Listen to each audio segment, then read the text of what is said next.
called us NASCAR. Here we're Chocomon. We're reacting to. Talking about I cannot pronounce this guy's name. Karmelo Anthony footage was, I would say released, but they only allowed a certain amount of people to watch it. Yeah. Oh. Oh no, I never got and I never got sick, and I rarely follow the rules. Yeah, I regret. Sorry, previous video. I regret us ever getting the poke. We only got it once, and we got the. We got it once, and we got the Johnson & Johnson. That's it. And how effective that was, because I just find it funny when I got COVID. It was like I was going to Tulsa at the time, and all of a sudden we get down to like half our dock workers, half the managers are just gone. I'm like, why are they all gone? Oh, they're just gone. Everyone was sick. Yeah, everybody was sick. That's where you got it from. That video. She joins us now in studio. But in general terms, what did the video depict? What'd you see? Well, what do you think's going to happen in this awesome thing? Metcalf ass go, no, that boy going Carmelo Anthony's going to go to jail. Carmelo going to jail. There's going to be a very big burden for the defense, is that they're going to have to show through the video evidence that there was an altercation. Because if there is a lack thereof an altercation, it's going to make Carmelo Anthony look bad. There you go. Okay, so what are we reacting to again? Remember the kid who stabbed the other kid in Texas? Oh. And it led to a big, his family got $500,000-$600,000. I saw this video. It kind of says how they explain it. I guess we'll find out. Do this. So Utah and Florida just passed bills to ban fluoride in the water supply. Why are these states suddenly doing a major, massive U-turn on fluoride when they've been adding? So breaking news, and I think to a certain degree is going viral online, and is that Carmelo Anthony's track meet footage has been released, but only to a certain group of people. And they articulate what they saw in the video. Roll the clip. Wait, I want to know, why was it only released to a certain group? Well, people who apply for the Freedom of Information Act, and also they don't want anybody recording it because it still is a ongoing court case. They don't want to. Everybody, even if you think he's guilty, he still deserves his day in court. Right. And they don't want to, taint the jury pool. Right. Okay. Frisco ISD is releasing surveillance video of the stabbing at the track meet that led to the death of a student back in April, but only under very strict conditions. So through open records, they will allow whoever requests it to view that video, but no recording whatsoever is allowed. On that note, we sent our IT producer, Kelsey Mittauer, to watch that video. She joins us now in studio to walk us through what you saw. We're going to go in order here in just a second, Kelsey. But in general terms, what did the video depict? What did you see? It shows everything from the moments leading up to the stabbing, to the medical response, to then the beginning of the police investigation. Okay, and it lasted Ultimately, what we need to know with this whole incident is, did he stab him for no reason? Was he provoked, or was it self-defense? Even if he was provoked, I mean... I know. I'm just saying, it's got to be one of those three things. Two of which, there's no reason for it, but the third one, was the other kid attacking him? That's the question. I think, from what I've heard, it looks like he didn't. So yeah, then... I bet even if Anthony is the aggressor, he will be set free because it would not fit the agenda. Yeah. Well, all you don't need to convince 12 juries. You need to convince one jury didn't do it. several minutes is what they showed you. It did, about 30 minutes. Okay, so let's start in the beginning now and talk a little bit about what you saw at the front end of that video, because you got to see the attack, the actual stabbing right. took place. So it starts, I started watching about 9:53. The camera shows half of the field. So it's about from the 50-yard line on, and the tent where it happened was kind of right in front of the 50-yard line, but the camera is down here. Okay. It's positioned across the field. So everybody in the video, you can tell they are kids or adults, but no one's identifiable. So a long shot is what a long shot, yeah. So a couple of minutes. That's not helpful at all. And also it's wide angle, probably those cheap security cameras that probably do like 10 frames a second. Mm-hmm. I mean, like, okay, one, why do you have a knife to begin with at this place? that's another question that was brought up. Why the hell are you carrying a knife at school at a track meet? Mm-hmm. And I'm judging by the way this place looks. It doesn't look like a rundown, shitty neighborhood. Also, what else we need to know is, was there any personal stuff between these two? As far as we know, there was not. The only thing what started was he ran underneath this tent. He was not supposed to be there. Supposedly, the kid got stabbed, told him to leave, and it just escalated. And you actually see the altercation take place. Yes, everything leading up to it, everyone's milling about. It seems very normal, and then right at 9:55, that's when there's this explosive movement or action between two people under the tent, and that's when the employees in the room told me that's when the stabbing happened at 9:55. Right, and you were talking about people kind of start to scatter at that moment. Obviously, something went wrong. And so what happens next? Because now, a little bit later on, that's when the ambulance shows up. Right. So when the ambulance arrives, it actually comes through near the end zone at the gate, and then it comes up to the 50-yard line. Now, what are these graphics? Directly. Something else I'm questioning. Why did he go for the heart? He could have just stabbed him in the arm or something if it was self-defense, too. Why directly did he aim for the heart? Who knows? See, that's also really bothering me. See, I hear that there was some sort of jealousy going on, and Anthony could have that the other guy had the fame. Oh. Well, then that's just petty murder. At this in front of the tent.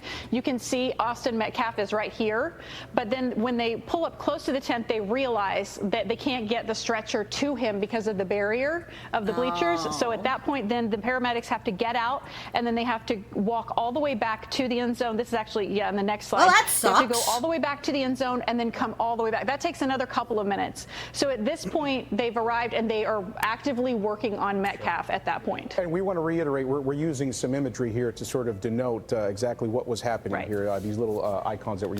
I'm sorry, though. I don't care what the fucking kid's skin color is. The fact that if there was no self-defense to this at all, I mean, obviously, I guess someone knows all the facts, maybe, but if you're just gonna sit there and, what's the word I'm looking for? Just root for this one kid just because of the color of his skin, even though he killed someone. That's not right. I'm sorry, no. If this was not a case of self-defense, also, like I said, the fact that he targeted his... It sounded like he was targeted his chest where his heart was. But why didn't he go for the arm or anything? Who knows? And this other kid was unarmed too, right? Yeah. Why would you... No, that's stupid. Why you would sit there and be like, oh, he was in his right to do that, when he clearly wasn't. Well, also, it's a track meet. No one would think, why would you bring a knife to a track meet? I'm not 100% sure that was all the facts. Mm-hmm. It's hard for me to judge unless I saw the video too. Right. That's a good point. I think is one fact tent was where team member was not part of the team, and maybe he just ran in there because it was starting to rain. He didn't think, but still, if someone told you to leave, well, sucks. It's raining, but you're not gonna melt. I mean, even if the guy was being rude to him, there's still no reason to stab him in the heart. To stab him at all. Using the ambulance because, again, the video was not able to be released. You're watching all of this happen, Kelsey, and you're watching the time sort of elapse. What are you thinking about when you see this, especially when you see sort of the issues in getting Metcalf out of there? I mean, I understand why it happened the way it happened. They were still working on him, actually. The thing that really struck me is they're working on him, and that's when you see the rain's coming down heavier, and then they actually pull out the blue tarp. The blue tarp that we saw. Right, and then I noticed the crime scene tape is already up. I was so focused on here, I didn't even see that, but they're building the crime scene actively around him as they're continuing to work on him in the bleachers. So that was happening while he was Let's still talk there. about this. let's talk about this real quick. Okay, I think let's see what he has it's to say. time for me to interject and get some things established. Okay, So, cool. with the video footage that have been articulated, it sounds consistent. Now, she's not saying a lot. The video footage doesn't seem like it's the end all be all. I'm pretty sure witness statements are going to be more pertinent than the grainy video footage. But what I think it will show, that's going to be a very big burden for the defense, is that they're going to have to show through the video evidence that there was an altercation. Because if there is a lack thereof an altercation, it's going to make Karmelo Anthony look bad. Because Right. If there was no altercation and he just stabbed him for no reason, that's murder. just pure murder. Yeah, I mean, for self-defense, you had to be, one, there had to be an altercation, and two, you were the one that was not starting. You were the one the altercation was happening to. Right. Even if they were having a spat, if he sat there and just plain out stabbed him during just like say a verbal argument. Well, also who started it, because that matters. Like, you can't claim if I started a fight with someone and they started kicking my ass and I stabbed them, that's not self-defense. Right. Because I'm the one who started it. if you see people fighting an altercation and then right around that time you see a stabbing, then that could be different. But it appears that people who allegedly saw this video, because I can't verify if they saw it or not, I believe they wouldn't get on the news and lie because they'll get sued, the Sox will get sued off, that they're saying that it does not appear to be a brawl, or it does not appear to be a mob attack against Karmelo Anthony, and therefore his self-defense claim does not seem prevalent. Well, what do you think's going to happen in this Austin Metcalf thing? You think he's gonna Metcalf ass. Well, no, that boy going to Karmelo jail. Anthony's going to go to jail. Karmelo going to jail. Because listen, you cannot bring a weapon to school. Right. So you can't say I was What if he says self-defense? There's no self-defense, because if you are afraid the day before, where you have to take a weapon to school, why not notify your parents? Parents, you notified the school. Not even just the parents. You could talk to your teachers and all that stuff too. And also, maybe you would talk to like some of your classmates and junk also. Yeah, or just mainly talk to the school. If there's a threat to you, you bring it up to the school. Back in my day, we dealt it with our fists, and maybe at the end, we became friends. Nowadays, it's not the outcome. Yeah, like Windbreakers. Yeah. I've been having fun watching that anime. School teacher that's bringing these kids in here and resolve this issue is called conflict resolution. We was taught in homes that has morals and values, you tell the teacher. Somebody you tell the teacher, let the teachers know, so when y'all have an altercation, you're cleared and you're covered. Documentation beats conversation. So words of documentation to say this is self-defense. It's a premeditated crime because you... Yeah, because it's he openly he didn't want to de-escalate the situation. He wanted it to be escalated. If that's the case, you don't bring a weapon if you were going to have this kind of issue. Like I said, bringing a knife, and it's a track meet, so it's not like you knew this kid. I mean, unless they met at another track meet or something. But even then, we don't know. Like, they're not. In this scenario that he's talking about, he's saying that he was being bullied, and like the other kid was like threatening to beat him up. This is the scenario this guy's talking about. But he's saying like how you don't bring a weapon. Yeah. Took a weapon in fear, anticipating to use it. That was premeditated, though. And it's at a track meet. You getting ready to run track with other kids, and you got a knife on you. No, man, you got to go to jail. Yeah. You got to go. Yes. There's no. So when is it all right to kill the bully? I don't give a what the bully did. He don't have a right to die. No. Right. Man, you weak man. That's why I say, teach the kids how to deal with bullies, and this won't happen. We're all not equal. Even in nature, you can be feeding a flock of birds. There's going to always be one bird to come in and take the food from the... This is nature. Yeah. You cannot get rid of bullies. Teach the kids how to deal with them. Bullies build character. You go... Luckily for me, I guess being a girl, the worst kind of bullying I had to deal with was name-calling. And the most part how I dealt with that was just ignoring it. Wait, wasn't he banned from school? I'm not sure on that. If he is, I don't know on that. So if he was like, who was Banda? The kid, the Anthony. The stabber. So if that was the case, then that means maybe he was the one who was just starting all the drama then, too. He must have done something really big to make a person want to have the stab. Like... Because, yeah, like I said, the way he stabbed him, he could have went for the arm, he could have went for somewhere else. He directly stabbed to kill, it sounds like. I think Anthony got banned from the team. Again, I can't verify that. I don't know. Go to work. It's going to be a bully supervisor, a bully co-worker. You cannot get rid of the bully. Teach our children conflict resolution. Everything don't have to end in violence. But when you come from the black culture, everything is disputed in violence. Yeah. That is the problem. Like we had a guy pull a gun over a forklift at work. Oh, yeah, you told me that was about 5 years ago. Two guys got into a fight. One guy won the nicer forklift and pulled a gun out on the dock. And he got fired. Yeah, he got fired. And also, I still question our supervisor didn't bother to call the cops before firing him, because I'm not going to go fire someone who pulled a gun over a forklift. I'm calling the cops first. Yeah. I mean, hell, when my dad... back when he was working as a maintenance man, he got fired for no reason. All it took for them to call the cops and stuff, and says, I'm gonna go get my guns. Yeah, and... Yeah. That was and my dad had a nice year in prison for criminal threat.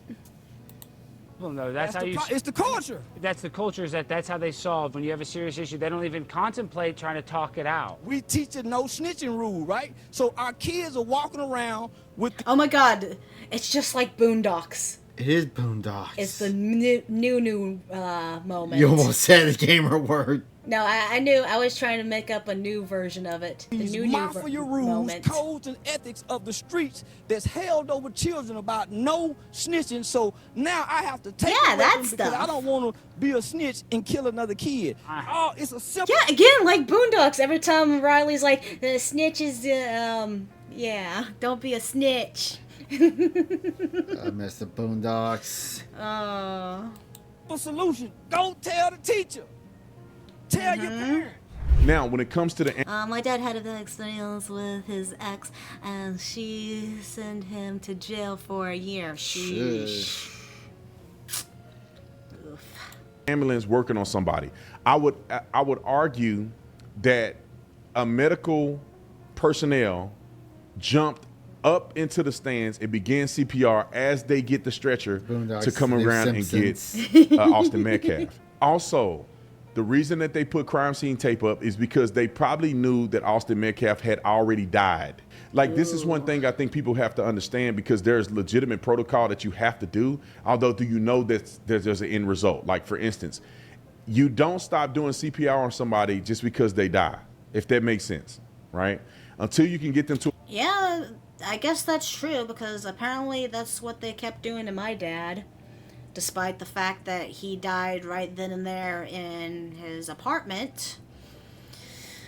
My mom told me they kept doing CPR on him. They have to till they can, like, there's a certain point you know they're gone, but yeah, you have to try. Like, and also good CPR, you'll break, like my brother-in-law has ribs broken from CPR, but that's how you know it's good CPR, because they're trying to a medical facility heart, where they could possibly be. What it was, my dad died of heart failure, apparently. Yeah. Back in October. So yeah. Be reassessed, and there could be life-saving measures. If a person is completely dead and they're ruled dead at the scene and there's absolutely nothing you can do to save them, then they will leave the body at the scene, tarp the body, and create crime scene tape. The medical staff will leave, and the coroner will come and get the body later after they process the scene and recreate the scene and everything else. But in a situation like Austin Metcalf, him being a young man, just because he goes unconscious or his heart stopped beating doesn't mean that they're not going to continue to do CPR on him, and does not mean that they're not going to try to transport him to see if they can save his life at the hospital. I got a question, though. Wouldn't CPR be not effective when you have a hole in your heart? I don't know. Yeah. How do you CPR someone that's been stabbed in the heart? I feel like that would just make things worse. Short story. My half sister was sitting on, his leg, and she told the police my dad. Sheesh, that's horrible. Therefore, it would be reasonable that he had already died at the track. He probably went unconscious. His heart stopped beating because he got stabbed in the heart, and he was completely dead. He died in his brother's arms. He was laying there. But they're not going to just let him. They're going to try to do some form of CPR on him until they can assess the issue at a hospital. So the reason why they may have been putting up the crime scene tape and putting the tarp over, because they pretty much knew he was dead. And they want to prepare for a murder scene, and they had to go through the rigmarole of, trying to save him and putting him in the ambulance and pronouncing him dead at the hospital. So just so you guys know, because it does seem to be odd that they did all this and all that, and they put the tarp up and everything, but the kid is still kind of alive. It's like, no. I have been to cases and scenes like that before where we got to do our due diligence and try to do the best that we can, but we do know the person is gone, and there's probably no way of saving the person, right? Like, for instance, I had a guy who it was a drug deal gone bad, which we found out later on. It was the most mysterious scene I've ever seen in my life, because we had no idea why we were seeing what we were seeing. And I'll just give you a quick rundown. Maybe you can put me full screen. I'll just give you a quick rundown because I think it's pertinent, and some of y'all may find this interesting. Oh my God, I just noticed this shirt. I want that shirt. And Donald Trump is Uncle Sam. Trump 2020. Yeah. This is the wildest call I've ever been on in my life. So what happened on this call was that we got a report of a man walking down the street with a gun. And so in Arizona, you can carry a gun if you want to. So it's like, what's the harm in that? We'll go check it out and see what's going on. Is Arizona open carry? Probably, yeah. Huh. You can save people with CPR even if they're close to passed away. It's rare it happens. Yeah. Apparently my dad had a heart disease, so I don't know. It was a whole thing. They kept my mom said they kept doing CPR on him like really constantly and junk. Just as soon as we got to the hospital, they told us he was gone, and yeah. But then when we get a little closer to the scene, and this is in a community where they don't call the police. They call it the village. It's a bunch of Native American people, and they hate the police. So they'll never call. I don't care if you died, they won't call. So the fact that somebody called a man walking down the street with a gun was suspicious a little bit. So we wanted to respond. And then they said the man is now parked in a car in the front of our house with a gun in his hand. With a gun. And so now he's a threat to the public. Everything goes off. We got 100 cops flying to the scene. We getting out with AR-15s. We going up. We see the truck with all the doors open. And then when we get to the truck, we clear the truck, right? And then we clear the area. Nothing is going on. The people in the house haven't come out. Nobody knows what's going on. We're like, how's this truck just sitting here? And then we noticed the guy in the front seat had got shot in the head, and he was literally coagulated blood. He had been sitting there for a period of time. So they. Oh shit. Okay, was he talking about an experience that he had? Yeah, he's talking about something because I'm guessing this guy might be a former cop or something. Huh.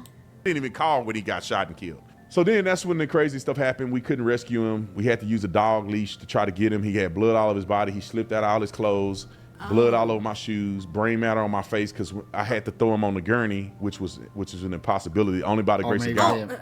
Okay. It sounds like this guy used to be a paramedic.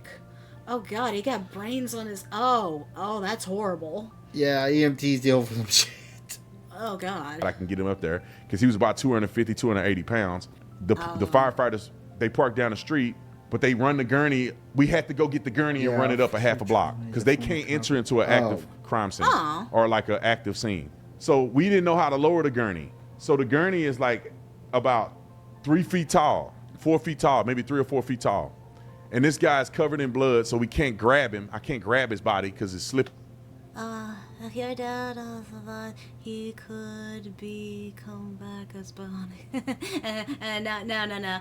He's nice and dusty, if you know what I mean.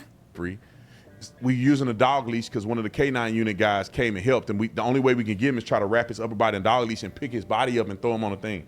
Well, you can only imagine that nobody could do it but me. And the guy weighs like 280 pounds. So only by the grace of God, I could lift his body up just enough to get him under my knee, and I flipped him up on the gurney. But when I flipped him up, his head went forward and went back like this. But when his head went forward, some of his brain matter hit me in the face, and blood got over like around my mouth. Oh God! Disgusting. Some of it got on my bag. I hope he didn't have AIDS. Oh God! I read me of a story when I used to be in the Explorers Post that a cop told me years ago. He went to a principal who got caught with CP. He decided to take the easy way out. Put a shotgun in his mouth. When it blew his head off, it went out the window onto the ground. And when he walked by, because it was around Halloween, he thought it was a Halloween decoration. His brains or the top of his head. Like, imagine taking my jaw, just cut a line. Okay, this is something for everyone. If you're going to smooth yourself, don't do it around Halloween unless you want to be an accidental Halloween decoration. I was laughing when he told me that story, and I know it's horrible, but...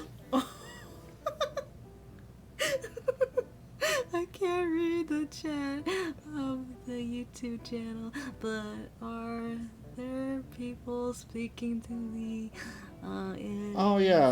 tiny... Loco is just saying sorry to hear about your sister. It was terrible. But anyway, saying all this to say, he was pretty much dead, right? He had lost a third of his brain matter because he got shot in the side of the head, and some of his brains was on the back seat, and so it was clear that he was dead. But we still had to do everything we can to try to save his life. So we did all that. Then we had to run a half a block with the gurney, with him halfway on the gurney, because I couldn't get him all the way on the gurney. I just got his upper body on the gurney. So we running with the gurney. His legs are hanging off the gurney. His upper body's on the gurney. I'm holding him. We still don't know who shot him and where the shooters are at. And we run him down there to the fire department. I remember it was something I did that was very insensitive, but I didn't mean to do it.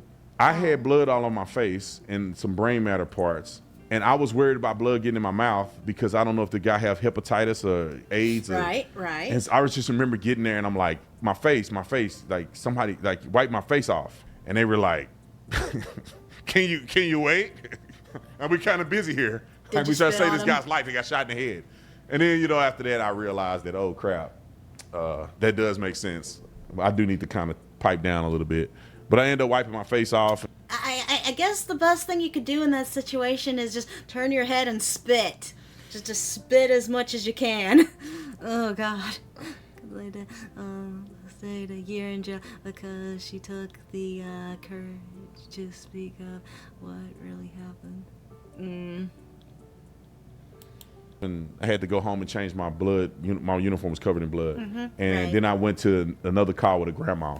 And grandma wanted me to swipe for fingerprints because somebody broke in the house 15 hours ago. But I did. I treat everybody with respect and dignity, and I did. But that's just the instance how police work. I went from this crazy crime scene with blood and guts and all this stuff and all this trauma, and then trying to deal with grandma who's, her biggest issue right now is somebody broke in her house and stole some stuff. Man, this guy's amazing. Being a cop is like one of the hardest things. I know you had aspirations to be one yourself, but you seeing like all the stuff you'd have to do. Yeah, I'm good. Especially because cops get treated like shit a lot of times. Especially in today's society. It's depressing. Because most of them, they're just there to help you. They have to deal with a lot of shit. There was a lot of... We sat next to the table of cops during TDC. They were all so nice, so helpful, and yeah, it's just heartbreaking how people treat cops. Also, Officer Titan has clips where he is speaking in police about the woke mob. In public. Oh, yeah. Brains. No, he's going to become a zombie now. Alright, that was this video. Thank you for joining us. Bye. Thank you all for joining me. Please like, subscribe, and comment. It would make me very happy. Kiss, kiss, hug, hug.